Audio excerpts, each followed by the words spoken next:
Bismillahirrahmanirrahim. Assalamualaikum everyone and welcome to Nurhdyhaz. I hope that you have been keeping well and staying safe insyaAllah. So Alhamdulillah, Ramadan has been a journey together thus far and we are now actually on our very last episode for this Ramadan series. So we have discussed all the many ways how we can actually attain the love of Allah subhanahu wa ta'ala. But moving forward, when we want to step outside of this blessed month, we also want to ensure that we keep our hearts firm upon the love of Allah subhanahu wa ta'ala, and so that it can carry us throughout the next 11 months until we meet the next Ramadan insyaAllah.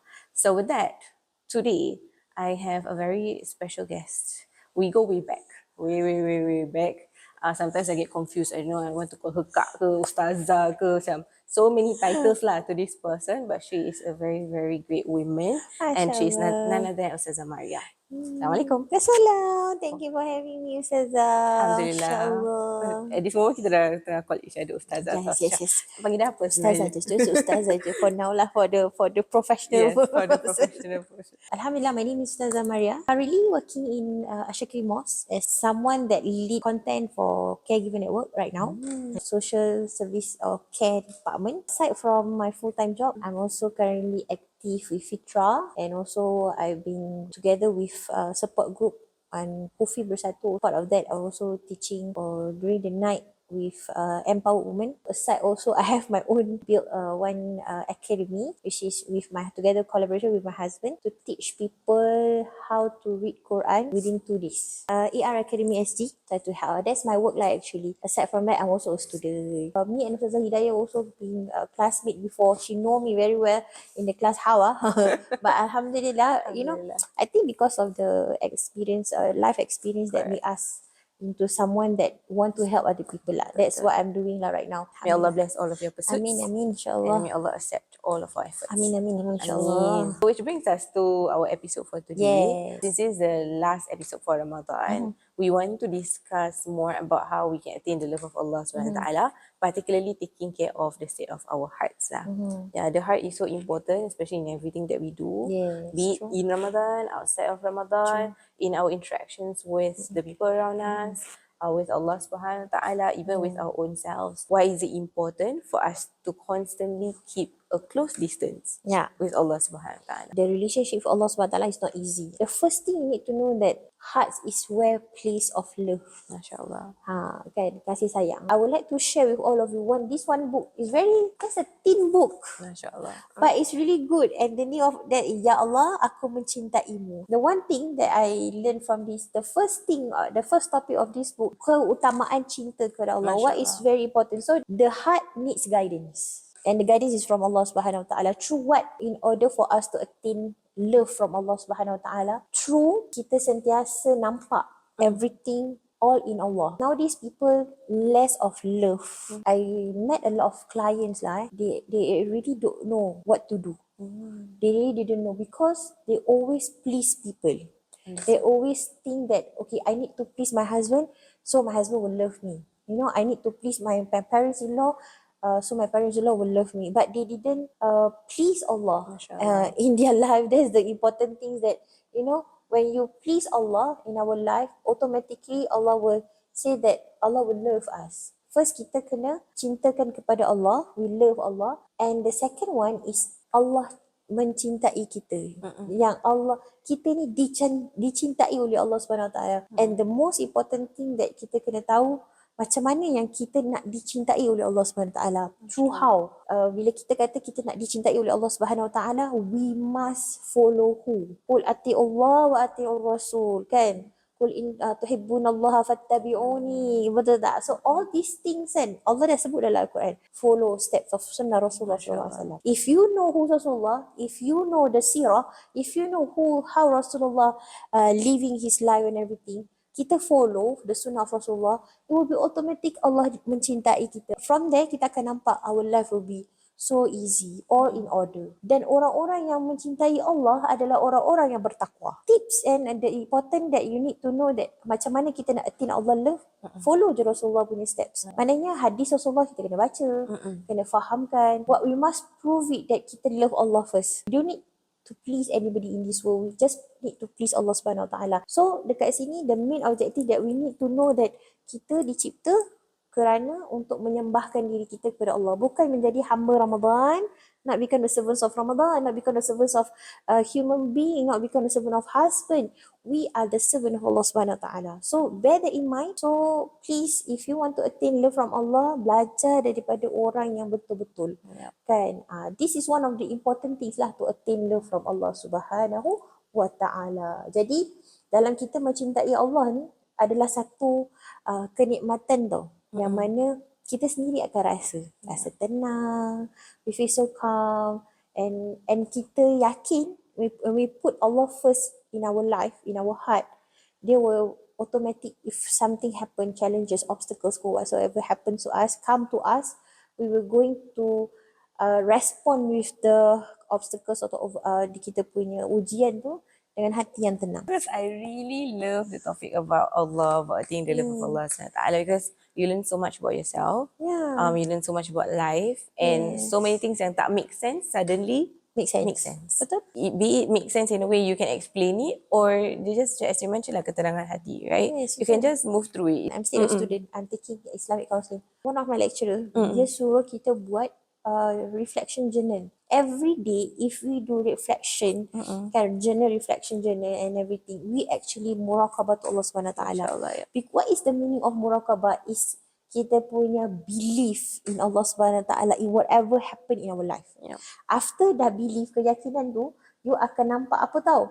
Kita punya knowledge tu, oh, okay, this is what happened to me right today. So what is my action after? So I was like, oh, no wonder Ustazah suruh kita buat muraqabah hari-hari. Every week, you know. Dah buat Semalam dah buat. Tapi Ustazah suruh buat once a week. Okay. I do it every day. Masya Allah. Salah baca instruction. Tapi better lah. Better lah. Bila kita faham muraqabah tu kan keyakinan kita dengan Allah SWT, which is penguasaan. Allah see everything that kita buat. That's where kita boleh rasa Allah tu ada dalam hidup kita. Masya Allah. Best kan? Sangat love. I wish this entire series can be like the whole year, but never mind. There's always so much to talk about Allah Subhanahu Wa Taala, attaining His love. I love that you mentioned about at the beginning about people pleasing, because we see that even in our relationship with Allah Subhanahu Wa Taala, it will affect the relationship that we have with the people around us, and also with ourselves. Betul. Right? Where we continuously pursue people pleasing, we're actually hurting ourselves, we're actually hurting the relationship. But when we please Allah, then that is where we can actually reduce that people pleasing. Betul. I know that I'm doing this for Allah, and if anything happens along the way because I'm doing this for Allah, then I don't have to take on all of the burden of the things that I've done. Everything is for Allah, to please Allah. And in pleasing Allah Subhanahu Wa Taala, what we can find also is that Allah will send us people that He loves. People that love Him. Betul. And I think that is where we can stress a little less, because I don't have to be so stressed about keeping this relationship, keeping these people, pleasing all of these things, just to be part of something. But when you attain the love of Allah, when Allah is pleased with you, He will send the right people your way. Yes, betul. And dia rasa lagi tenang, because I don't have to please people to make them stay. Betul. Allah will make important people that are relevant to your and life, to your growth. Come to your life. Just go with the flow.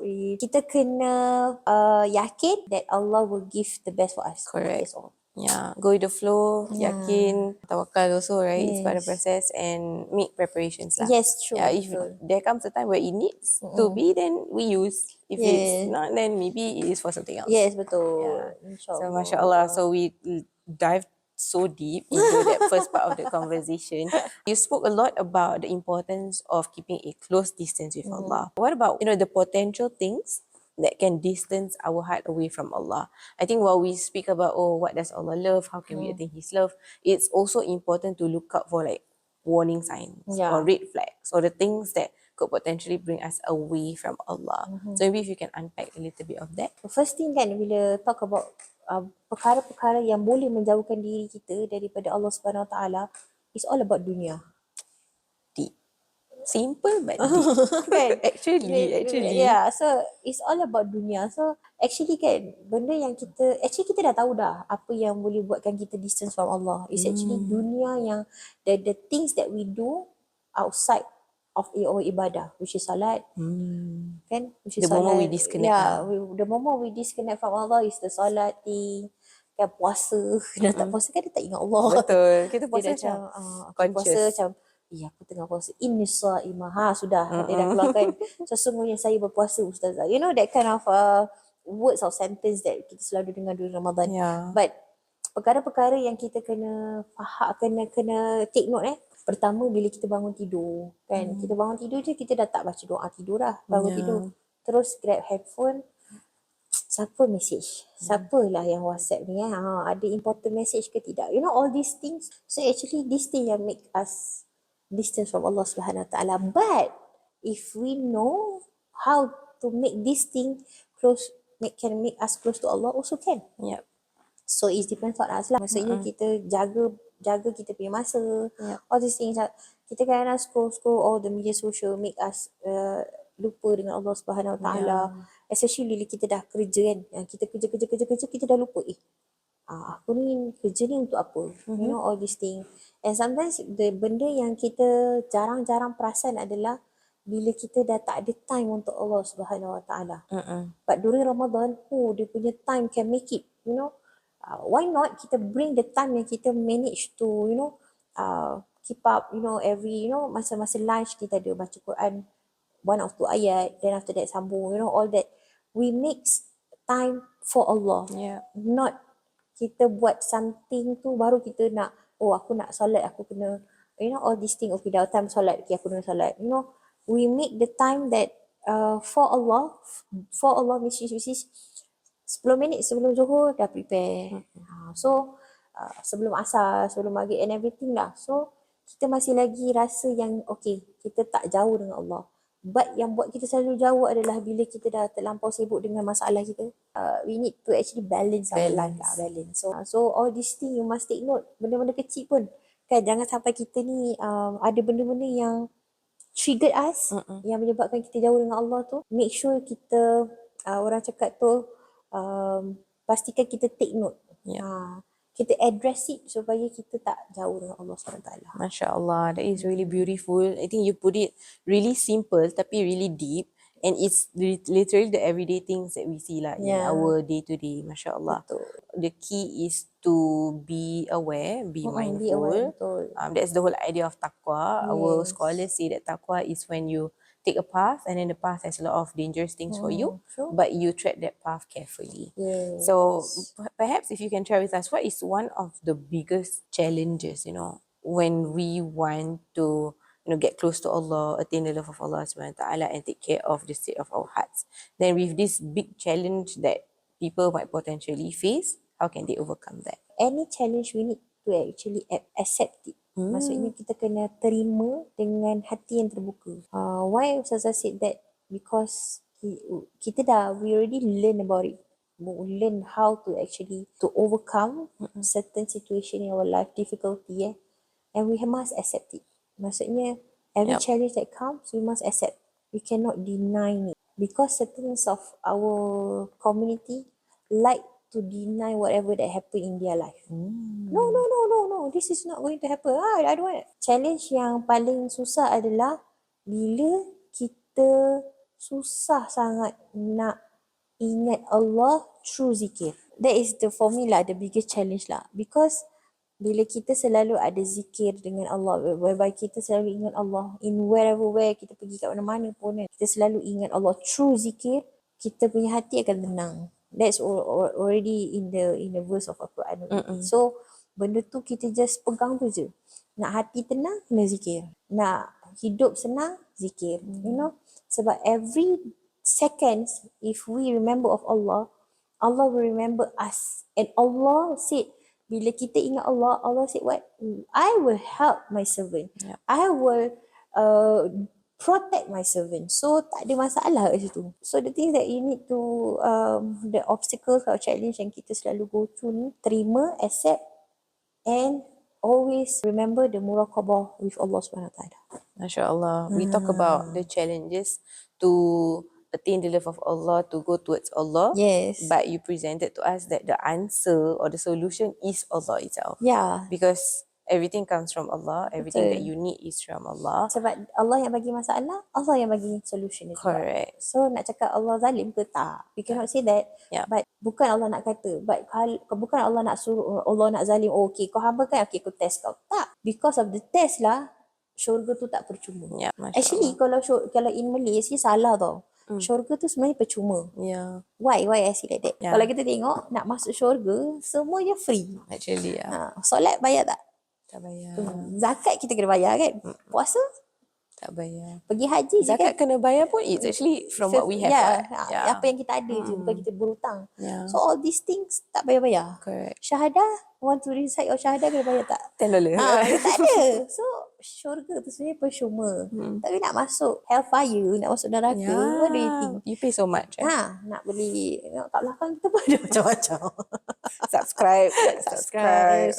Order. You know, all these things kita kadang-kadang dah terjebak dengan barang-barang dengan yang buatkan kita boleh masuk neraka ni setakat bayar sikit dah. And kita mengumpat apa semua. All these things is like typical lah. Yeah. So for me, syurga tu sebenarnya percuma je. Cuma kita je nak dapatkan tiket tu. Yeah. How? So jangan kita orang cakap tu sia-siakan lah.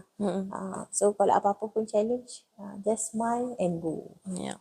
Here, insyaAllah. So Alhamdulillah, we have actually come to the end of our episode. We actually covered quite a lot about attaining the love of Allah subhanahu wa ta'ala. But of course, I would like to end with 2 bonus questions that I didn't prepare you. InsyaAllah, my first bonus question for you is, what is, one ayat or one hadith or quote or anything that you hold on to that is helpful for you when you go through difficult times in your life? Inna Allah ma'asabirin. I always say to myself lah, Inna Allah ma'asabirin. Sebab kita everyday kita go through a lot of we met a lot of jemaah and certain jemaah, not even in the mosque, jemaah outside, also in online and everything. So all the jemaah ni kadang-kadang dia give us a lot of impact of what Islam is lah, kita nak tengok kan. So every time kalau ada je hal apa orang cakap challenge datang, I always remember Inna Allah ma'asabirin. And I always remember this thing. So okay lah, nanti okay je. At times kita akan macam resah tau. We have this type of feelings, anxious and everything. But I always remember Allah always with orang-orang yang patient, orang yang sabar. And always, my husband also always said, kita tak boleh love or commit to a person 110%. Because person can change, a person can boleh buat apa-apa je in a second. So that's always I hold on lah. Sabar tu something that hold on us. Kan kalau kita tak ada sabar tu, tak ada hold on benda tu kan, kita boleh jadi ustazah brutal lah. Macam tu. Boleh jadi ustazah gangster. Memang ustazah gangster. Semua orang marah. Jadi kalau tengah-tengah nak marah tu, mata besar je lah. Sebab dia tak boleh keluar kat mulut kan. Tak boleh kat hati, kat mulut pun tak boleh. So besarkan mata je lah. Macam tu. That kind lah. So I always stay in that mind lah. Supaya kita tahu, okay, apa ada. It's not easy. It's a process Proses yang never end punya. Jadi dia kena always masukkan dia dalam otak you. Dan bila otak you cakap macam tu kan, hati you automatic walaupun tengah marah ke, tengah rasa apa pun, okay lah. Dia akan sendiri macam, at the age of this age right, dah macam, yelah, nak jadi apa jadilah. Macam tu. Macam, it's okay lah kita okay je macam. MasyaAllah, because at the end of the day, your goal is to please Allah lah. Yeah, it's not to please in this line people. You cannot please people lah, serious. But Alhamdulillah, to meeting a lot of people that give me a lot of I'm observing them right. Kita tengok, kita fahami mereka. I can see that, oh masya-Allah, Allah created each of us in a unique way. Betul. So I learn a lot from them, and what I always ask myself what I can contribute back to the community. I always say that because I know kalau bukan kita siapa lagi. So our journey as asatizah is different. So asatizah pun manusia, kita pun ada masa kita marah, ada masa kita nangis, ada masa kita burnout dan sebagainya. And remember, we always have Allah. Yes, mashallah, beautifully said. And I think with all of your experiences, it helps you to build up more on your strength of sabar lah. Yes. Kan? Macam without facing the people, how can we practice sabar? How Betul. can we be a more sabar person, Sabar, right? yes. Yeah, Masya Allah. May Allah ease. Amin, Last amin. question for you. Yes. If you can share one message to the listener, whatever message lah that you want, the most valuable message that you think is important in your life, what would that be? Don't be selfish. Why I say that? Because nowadays people tend to jadi tamak untuk dapatkan sesuatu untuk diri sendiri. Tamak pangkat, tamak everything lah. Kalau kita nampak kan, even with one small problem can lead someone to death. That what I really angry. I really macam what is inside their mind actually that can buat someone tu boleh sampai mati, you know. So jangan ada that kind of selfish lah.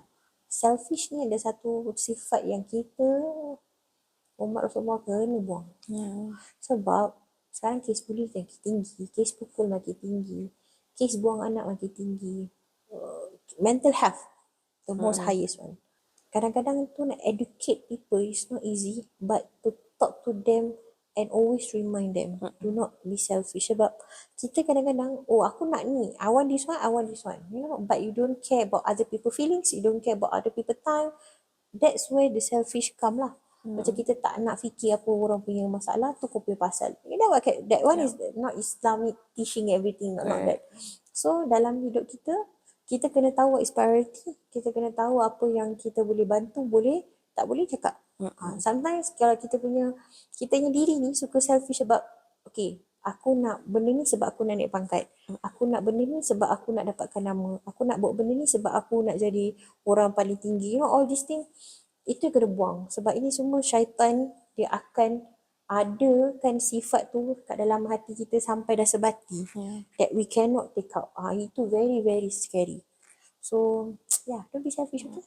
Don't be selfish, don't think about yourself, always think about Allah lah. Yes. Then so that you can think well about yourself and other people, insyaAllah. InsyaAllah. So Alhamdulillah, we have come to the end of our episode. Thank you so much, Ustazah Maria, No worries, for thank everything you. that you have shared. So much gems, mashallah. And please continue to reach out to her. I think there's so many InsyaAllah, of her thank you so much. classes, her teachings that you can benefit from, and all of the efforts that she is putting in, be it in the mosque or outside of the mosque lah.